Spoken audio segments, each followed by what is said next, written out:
What's up, guys? My name's Zebrix, and if this looks familiar here in front of you, it should, because this is the MOC that I reviewed in my most viewed video with over 1,500 views, and I've recreated it, I guess 2 years later, maybe 3 years later, and this is what it looks like now.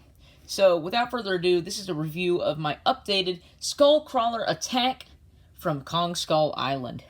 So, if you haven't seen Kong Skull Island, there's the poster, one of my favorite movies. That's why there's a poster in my room above my bed.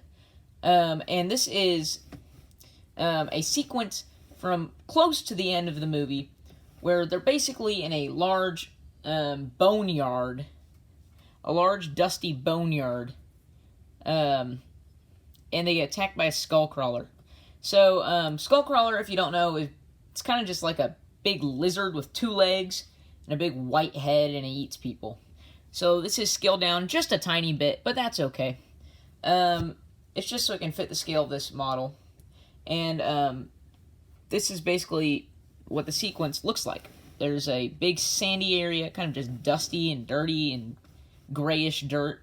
And there's all these bones and ribs sticking out of the ground and skulls of large dinosaurs and stuff. And it chases them around and eats them. So, here we go. As you can see, it is eating a figure. This figure has a stud attached to their back, and this is Bill Randa, so he can sit in its mouth. Over here we have Hank Marlowe, and he is on this rib over here, which doesn't do anything. It's just sitting at an angle. Over here, this is actually removable, so you can get better access to this. And this is a Triceratops skull, which has both a unnamed soldier on it and Conrad. So, James Conrad to be specific. But how about we take a look at the star of the attraction, which is the actual ribcage area. So if we take this Skullcrawler out, you can see better what this looks like. This is basically a recreation of the play area I created in the old MOC. And I will have that video linked in my description, and it'll also be in an end card, so you can go watch it after this just to see the resemblance. But if we take Marlowe off too, you can easily see what's going on here. So this does have a spear poking out the back of this tank, but that's just so you can attach it here and it won't fall off during all the havoc and play. But as you can see, there's a rib cage back here that is made out of Technic beams, and that's because the Skullcrawler chases a character through there and gets stuck under there. So what you can do is you can either have his head go under there or his tail go under there. And if you push down or you turn a gear on the back over here, if I can get him to be in a good position, the ribs will fall over. So in the original, only 1 rib could fall, but here it knocks down 2 with 1 turn. As you can see, if I move the Skullcrawler again, you can see how this works. There's a little gear back here that's very well hidden. You just turn that, it brings this piece forward over here and knocks down these ribs. So, this rib actually does not have anything holding it up, so it'll just fall down. It's only supported by this. So this rib is about 2 plates higher on its connection point than this one, so it does rest on top of it. And this is how it looks from the back over here, so it doesn't look very good. But that's okay. This is what the function looks like from the back. So you can see how that works. Pull that back down. So that is the main area. So now if we look over here, we'll do the Skullcrawler last, but next there is the Triceratops skull. So I'm going to leave 1 figure on here because he is attached on here pretty well, but this is the Triceratops skull. It does look fairly accurate to an actual Triceratops skull, and reasonably so, as it's supposed to. But as you can see, there's a little bit of a Technic pin back there. And that's because they set up a big gun on this to shoot the Skullcrawler. And Skullcrawler kind of does this. He runs up and rams into it and kind of explodes. And then he eats the guy at the gun. So you can violently knock this back. If you hit it hard enough, it'll probably break off because it's not connected all too well.